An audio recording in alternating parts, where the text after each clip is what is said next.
Hi, I'm FUNnBEER. I've been brewing beer and having fun doing it for over 20 years. Today, I'll guide you step by step through brewing your very own cream ale. We'll cover all the equipment and ingredients you'll need to craft a 5-gallon batch, so you can follow along and enjoy the fun in beer making. Don't forget to like and subscribe. I share new recipes every week. Let's dive in and get brewing.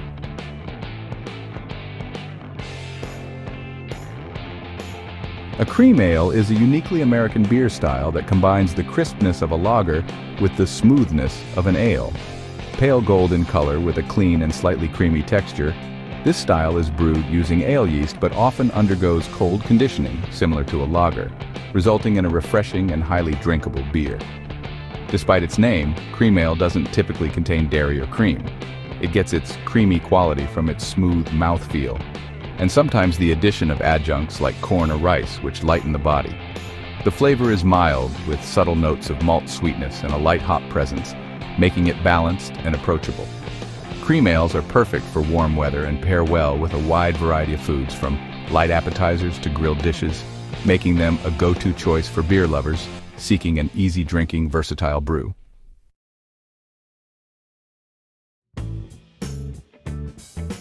First, we will start with the essential equipment you'll need to get started brewing. I've included links in the video description to the gear I personally use. Check them out for more details or grab your own. For brewing a 5-gallon batch, a 7.5-gallon pot is an ideal choice. This size provides ample space to handle the vigorous boil without risking messy boilovers, ensuring a smoother brewing process. The pot I recommend, linked below, is a game changer for homebrewers. It features a built-in thermometer, allowing you to monitor the temperature precisely throughout your brewing session. Additionally, it comes equipped with a convenient nozzle, making it effortless to transfer your wort to the fermenter while minimizing spills and oxidation. Investing in a quality brewing pot like this one enhances efficiency and helps produce consistent, high-quality beer. Next, you'll need a fermenting bucket slightly larger than 5 gallons to accommodate your brew and allow room for fermentation activity. The fermenting bucket linked below is an excellent choice. It features pre-drawn gallon markings, making it incredibly convenient to measure and monitor your liquid levels accurately. This larger capacity ensures there's enough headspace to handle the foam and carbonation created during fermentation, reducing the risk of spills or overflow. A well-designed fermenting bucket like this simplifies the brewing process and helps you maintain precision in your craft. Next, you'll need an airlock and a carboy bung, both essential tools for the fermentation process. The airlock allows carbon dioxide produced during fermentation to safely escape, preventing pressure buildup while simultaneously blocking outside air and contaminants from entering your fermenter. The carboy bung securely seals the opening of your fermenter and holds the airlock in place, ensuring a proper fit in airtight conditions. Together, these tools help maintain the perfect environment for your beer to ferment successfully, preserving its quality and flavor. Nylon mesh bags are an absolute must-have for any home brewer. These handy tools simplify the brewing process by containing your hops and grains during the boil or mash, eliminating the need for tedious straining afterward. By using mesh bags, you can easily remove spent hops and grains from the wort, keeping your brew clean and reducing the risk of clogging your equipment. They're reusable, easy to clean, and come in various sizes to fit different brewing needs, making them an indispensable part of your brewing toolkit. A big-ass spoon is an absolute must for brewing. Whether you're stirring your mash, mixing in malt extract, or making sure hops are evenly distributed, a long, sturdy spoon is essential for reaching the bottom of your brew pot and getting the job done efficiently. Opt for one made of stainless steel or food-grade plastic to avoid unwanted reactions with your ingredients. Trust me, having the right spoon makes the whole process smoother, and your arms will thank you for the extra leverage. Sanitizer is absolutely non-negotiable in brewing. Proper sanitation is crucial to ensure the success of your batch, as even the smallest contamination can ruin all your hard work. You'll need to sanitize everything that comes into contact with your beer after the boil, including fermenters, airlocks, utensils, and tubing. By keeping your equipment meticulously clean, you minimize the risk of introducing unwanted bacteria or wild yeast that could spoil your beer.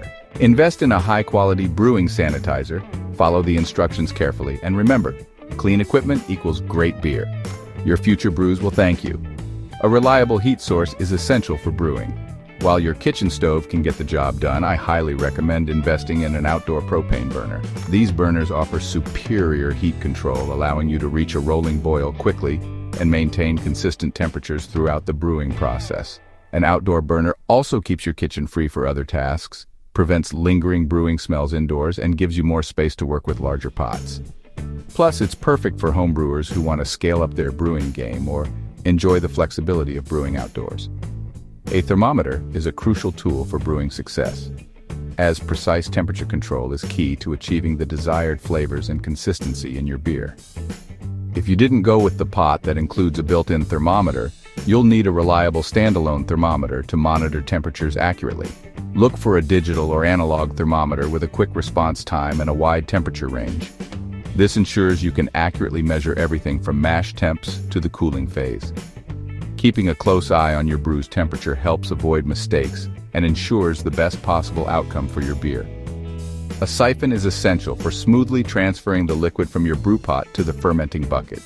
When working with 5 gallons of wort, it can be heavy and awkward to manage without a siphon, which allows you to move the liquid safely and efficiently without disturbing the sediment or risking spills. A good siphon typically includes a siphon tube and a racking cane, making the process easier and cleaner. This tool is especially important for minimizing exposure to oxygen, which could affect the quality of your beer. With a siphon, you'll be able to transfer your wort with ease, ensuring a smooth brewing process. A hydrometer is a great tool to have, even though it's not absolutely necessary. It measures the specific gravity of your wort before and after fermentation, allowing you to calculate the alcohol percentage, ABV, of your beer. While it might not be essential for brewing, having a hydrometer gives you the precision to track the fermentation process and ensures your beer is ready to drink at the perfect time. Plus, trust me, when people sample your brew, the first question they'll ask is, "What's the alcohol percentage?" A hydrometer helps you answer confidently. A wort chiller is a game changer, though not strictly mandatory for home brewing. It significantly speeds up the cooling process, helping you bring your wort down to the ideal temperature much faster than waiting for it to cool naturally. This is crucial because pitching yeast at the correct temperature ensures healthy fermentation and prevents contamination from prolonged exposure to warm wort. A wort chiller works by circulating cold water through copper or stainless steel coils that are immersed in the hot wort, efficiently transferring heat away.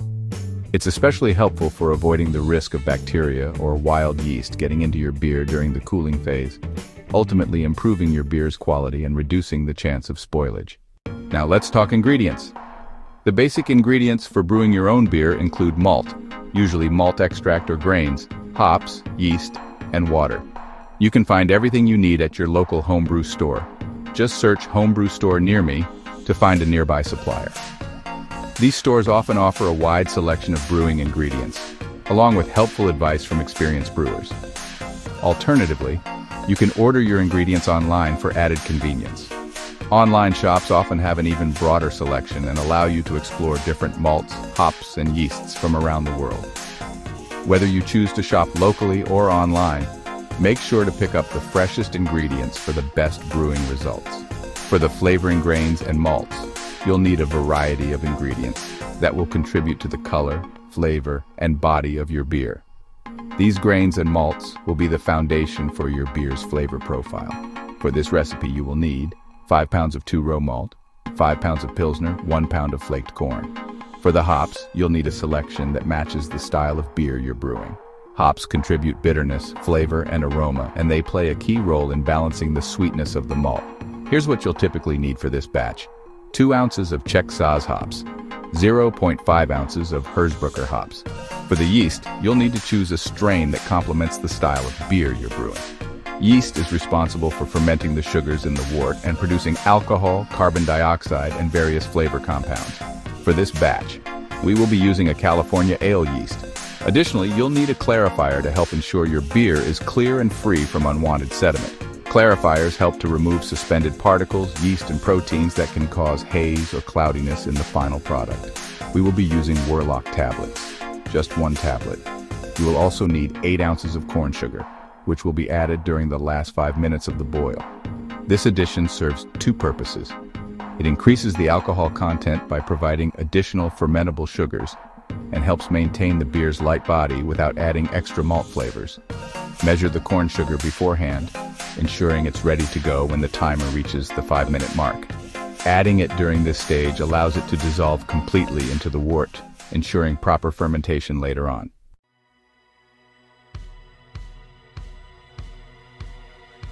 Alright, let's get brewing. First, fill your fermenting bucket with 5 gallons of water. If your bucket doesn't have a 5-gallon mark, simply draw one with a permanent marker to ensure accurate measurements. Once you've added the water, continue filling it to the rim to ensure you're at the correct volume. Next, add 1 ounce of sanitizer to the water. This step is crucial to ensure that all equipment coming into contact with your wort will be sanitized properly. Stir the solution thoroughly, making sure all surfaces of the bucket are sanitized. Let it sit for a few minutes and then drain the bucket, ensuring that no sanitizer residue remains. This ensures a clean and safe environment for fermentation. Now, if you're using liquid yeast, remove it from the fridge and allow it to warm to room temperature for about 15-30 minutes. This step helps activate the yeast as it performs best at fermentation temperatures and will be more likely to start working vigorously once pitched into the wort. For dry yeast, simply follow the rehydration instructions on the packet. Typically, you'll dissolve the dry yeast in a small amount of water, usually around 100 to 105 degrees Fahrenheit or 37 to 40 degrees Celsius, for about 10-15 minutes before adding it to the wort. This helps rehydrate the yeast and gets it ready to ferment. Make sure not to use water that's too hot, as it can damage the yeast. Next, add 2 to 3 gallons of clean water to your pot, depending on the size of your batch. The quality of water is crucial, as it directly impacts the taste of your beer. Avoid using hose water, as it can contain chlorine, chloramine, or other contaminants that could negatively affect your beer's flavor. If you're using tap water, it's a good idea to treat it by either filtering it or letting it sit for a day to allow any chlorine to dissipate. If you're unsure about the water quality, you might want to use bottled or filtered water to ensure your beer tastes its best. Once the water is in the pot, you're ready to continue with the next steps of the brewing process. Place the pot on your heat source and turn on the heat to begin heating the water. You'll want to bring it to a gentle boil. This step is the foundation for when you add your malt, hops, and other ingredients, so it's important to monitor the temperature as it rises. If you're using a propane burner or another heat source that heats quickly, keep a close eye on the pot to avoid a boil over. It's also a good idea to stir occasionally to help evenly distribute the heat throughout the water. Once the water starts to boil, you're ready to begin adding your malt extract and hops for the brewing process. Now place all your flavoring grains and malt into a large nylon mesh bag. This will make it much easier to handle and strain out the grains later in the brewing process. The mesh bag will allow the water to pass through and extract the flavors, sugars, and color from the grains while keeping the solid grains contained. Secure the bag with a knot or drawstring to prevent it from floating around in the pot. Once your water has reached the appropriate temperature, you can add the mesh bag filled with grains into the pot. Stir occasionally to ensure the grains are fully immersed and extract their flavors properly. Submerge the bag filled with flavoring grains and malt into the heating water and steep for 30 minutes. Make sure the bag is fully submerged but doesn't touch the bottom of the pot, as direct contact could result in scorching the grains. To help with this, you can suspend the bag using a spoon or a hook, ensuring it stays in the water without resting on the pot's surface. During the steeping process, stir occasionally to ensure the grains are evenly soaked. This will help extract the desired flavors, color, and sweetness from the malt. After 30 minutes, you'll be ready to remove the bag and move on to the next step in your brewing process. If the water temperature reaches 170 degrees Fahrenheit, 77 degrees Celsius, try to maintain it throughout the steeping process. 170 degrees Fahrenheit is the ideal temperature for steeping most flavoring grains and malts, as it helps extract the right flavors without over-extracting tannins, which could result in undesirable astringency. If the water temperature rises above 170 degrees Fahrenheit, 77 degrees Celsius, reduce the heat or turn it off completely to avoid over-extracting tannins from the grains, which could lead to an unpleasant bitterness. Once you've adjusted the heat, let the grains continue to steep until the full 30 minutes have passed. During this time, keep an eye on the temperature to ensure it stays within the optimal range. If necessary, You can remove the pot from the heat source for a brief period to allow the temperature to settle before resuming the steep. Once the 30 minutes are up, you can move on to the next steps in your brewing process, such as removing the grain bag and bringing the wort to a boil. Once the 30-minute steeping time is up, remove the grain bag from the pot and let it drain into the pot, making sure to extract as much liquid as possible. After that, bring the water to a boil. Stay close to your pot during this stage, as the wort will begin to foam as it heats up. Be prepared to adjust the heat to prevent a boil-over. If foam starts to rise too quickly, lower the heat temporarily until the foam settles. Once the foam subsides, you can bring the heat back up and continue boiling. The goal here is to maintain a rolling boil for the next phase of your brewing process, when you'll add your malt extract, hops, and other ingredients. Keep an eye on the pot to ensure the boil stays consistent. Now measure out and add 1.5 ounces of Czech Saaz hops and 0.5 ounces of Hersbrucker hops to a mesh bag to contain them and prevent loose hop particles from floating around in the wort. Place the mesh bag into the pot with the boiling water. This hop addition will provide bitterness to balance the sweetness of the malt. Once the hops are in, start your timer for a 60-minute boil. This is the primary boiling phase, where you'll add other hops and ingredients at specific intervals. Keep an eye on the boil. Adjust the heat as necessary to maintain a steady rolling boil. And be ready for the next hop additions and other steps as the timer progresses. During the boil, sanitize everything that will come in contact with the beer after cooling to prevent contamination. This includes the fermenting bucket, airlocks, thermometer, hydrometer, spoons, and any other utensils you'll use during the fermentation process. A quick tip is to use the sanitizing solution from step 1, the water and sanitizer mixture, for this purpose. Just make sure to thoroughly sanitize all these items and set them aside, ensuring they stay clean and ready for use once the wort is cooled. Keeping your tools and equipment sanitized is crucial to avoid any unwanted bacteria or wild yeast that could ruin your batch. With 20 minutes left in the boil, carefully remove your immersion wort chiller from the sanitizing solution. Rinse it thoroughly with clean water to remove any residual sanitizer. Once it's rinsed, add the wort chiller to the boiling wort. By placing the chiller in the pot during the last 20 minutes of the boil, you'll help sanitize it further and ensure it's fully prepared for cooling the wort after the boil is complete. Make sure the chiller is submerged and positioned so that it can efficiently cool the wort later on, and keep an eye on the boil to finish out your brewing process. With 20 minutes left in the boil, add the remainder of the Czech Saaz hops to a mesh bag to contain them and prevent any hop particles from lingering in the wort. Place the hop-filled mesh bag into the pot, allowing the hops to impart their aroma and flavor during the remainder of the boiling. With 5 minutes left in the boil, carefully add your 8 ounces of corn sugar to the pot. Stir gently to ensure it dissolves completely into the wort.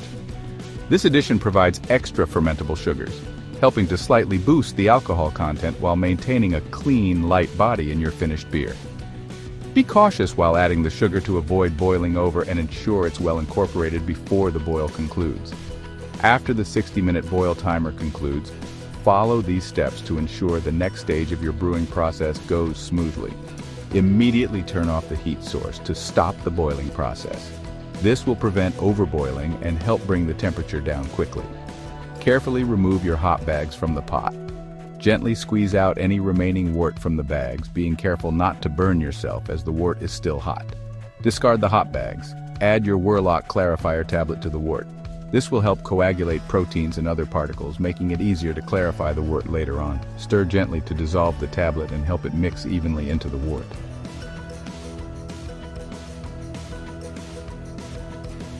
Now start the cooling process to bring your hot wort down to around 130 degrees Fahrenheit, 54 degrees Celsius. You have a few options for cooling. Use a wort chiller, submerge your sanitized immersion, wort chiller into the pot, and turn on the cold water. The chiller will help lower the temperature quickly by circulating water through the coils, cooling the wort from the outside. Without a wort chiller, if you don't have a wort chiller, you can cover the pot and run cool water over it or immerse the pot in an ice bath.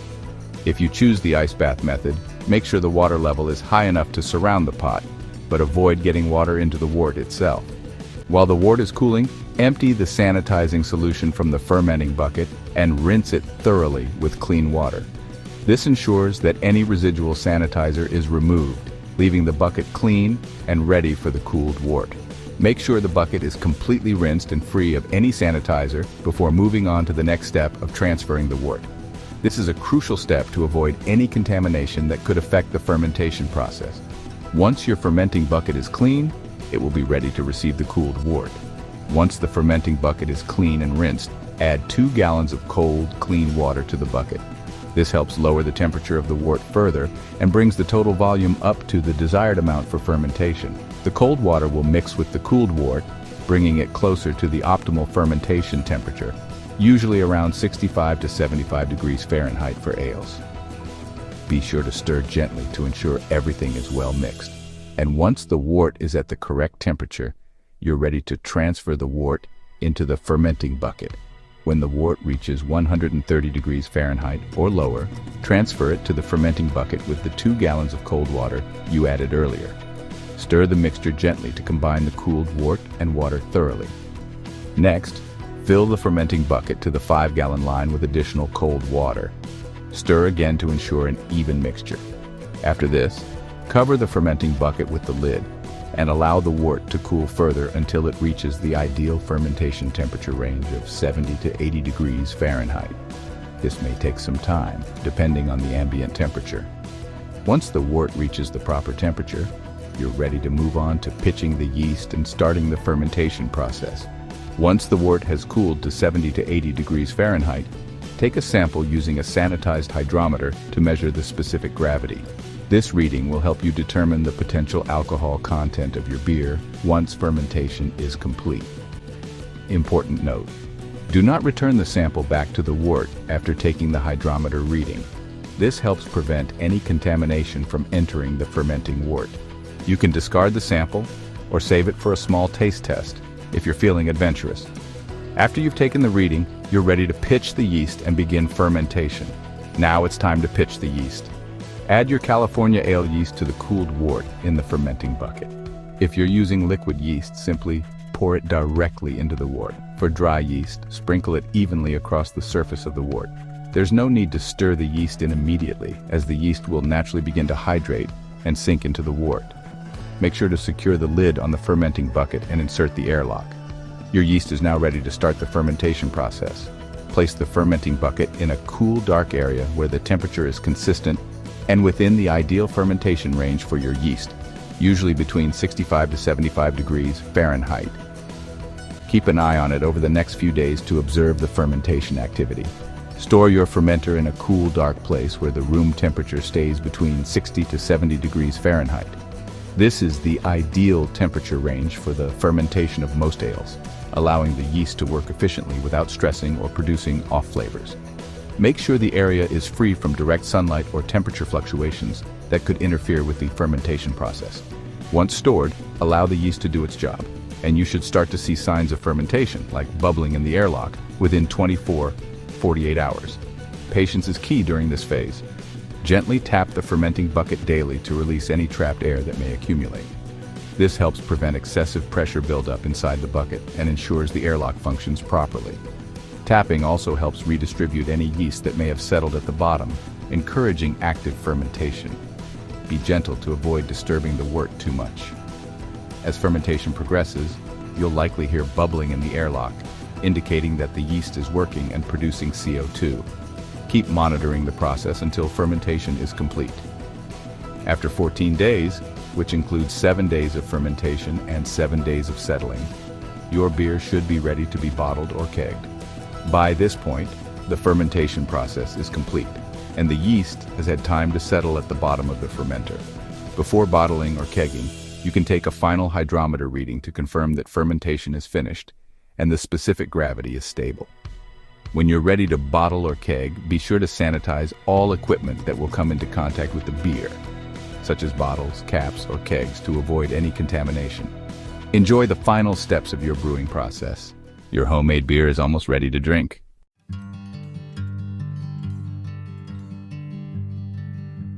If you found this video helpful, be sure to like and subscribe. If you try the recipe, leave a comment and let me know how it turned out. I share new recipes every week, so if there's a specific one you'd like to see next, Drop your suggestion in the comments. This has been Brewing with Fun and Beer, beer made for good times.